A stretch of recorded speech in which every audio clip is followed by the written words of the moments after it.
Hey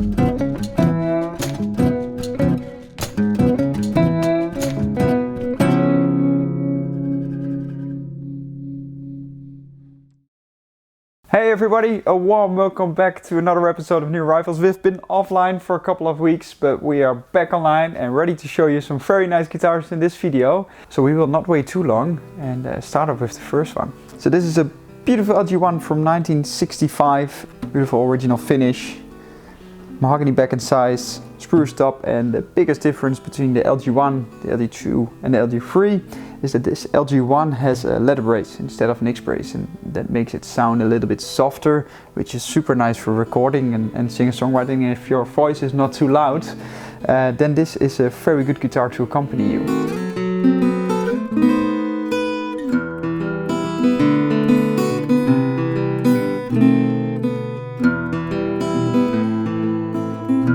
What you often see with larger, very strong guitars, and you have a softer voice, is that it gets a competition with your voice, and with this one you can just sing along very nicely. So that's really cool. Not that I'm the best singer in the world, not at all. No thanks, I'll leave that to you. Yeah, overall super condition, very nice aging, very nice weather checking, original tuners, everything works. The only change that has been made is on the bridge. But that's something that you often see with this mid-60s Gibsons.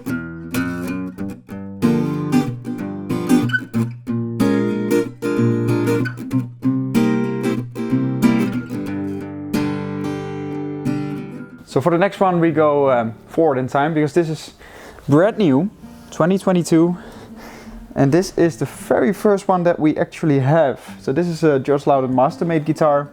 Or Luthier guitar, George Lowden Luthier guitar, and this S model is quite a special one because the top on this one is Lucky Strike redwoods, and if you can see the even graining on the top, then you know why they call it Lucky Strike.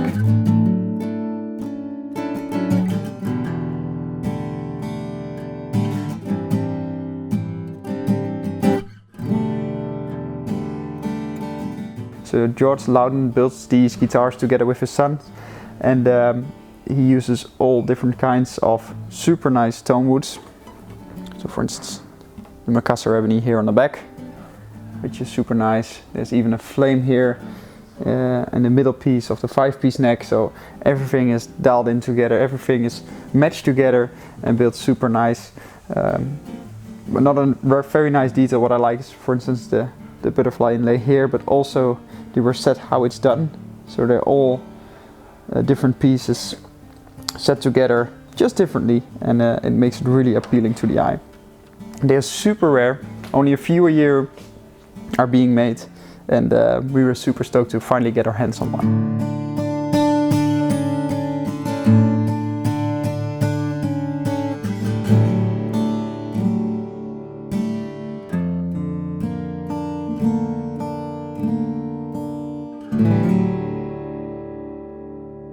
So the next one up is this beautiful Thompson, and this is a classic bluegrass dreadnought, Adirondack top, mahogany back and sides. It's also why it's called a DMA. It doesn't need to be difficult. Always super high quality tone woods, and this is a trade-in, and we don't have that many right now because the waiting times are so long. So we're also very happy that we were able to trade one back in, just to show the world and show the people.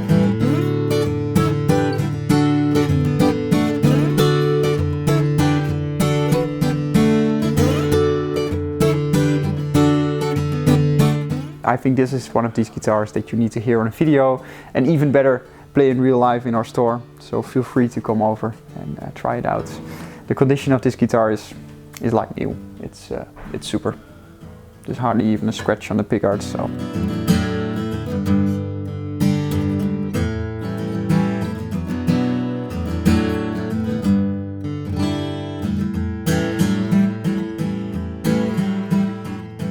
So the next guitar always gives me double feelings. This is a beautiful ES355 in natural finish, and the reason why it gives me double feelings is a couple of years back we had this these bastards coming in, stealing 2 guitars in a long jacket, and one of them was a 355. So every time I see one online or I Google one and I find anything similar to a 355 in blunt, I'm going to check it out. Is it the same serial number, yes or no?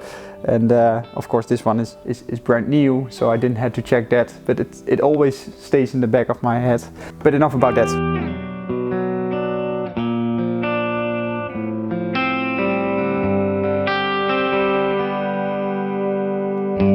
So this is a beautiful 355 from the Gibson custom shop. The biggest difference to the 335 is that this one is a bit more buffed up.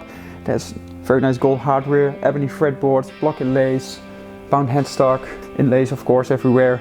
And did I already mention the gold hardware? I'm not sure.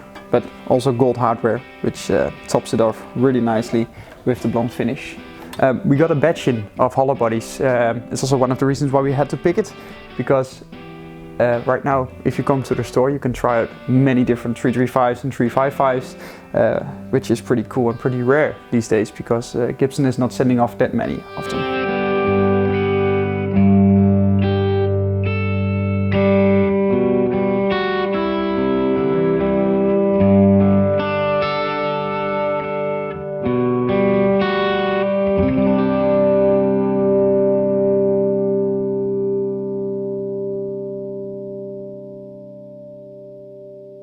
So now it's time to go back to the 60s again with this Fender Coronado 2 in beautiful Lake Placid blue finish. So in the mid 60s Fender wanted to have something created to run into the hype of hollow bodies that was coming up. So you had the Epiphone Casino, which was very popular back in the days, and you had the ES355 from Gibson, which was also very popular. And so Fender invited this guitar maker from Rickenbacker to design some models, and I think this is one of the most non-Fenderish models that they've created back then.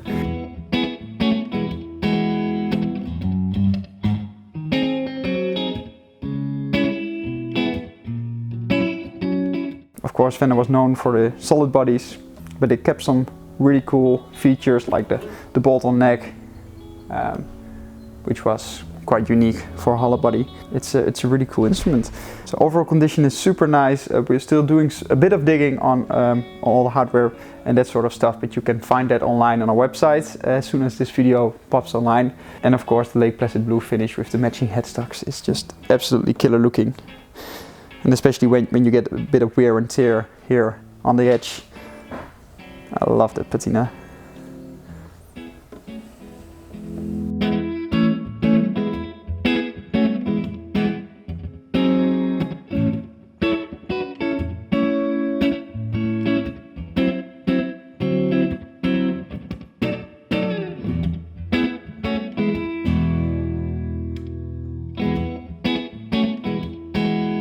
So that were the guitars from this week. As always, let us know which one is your favorite.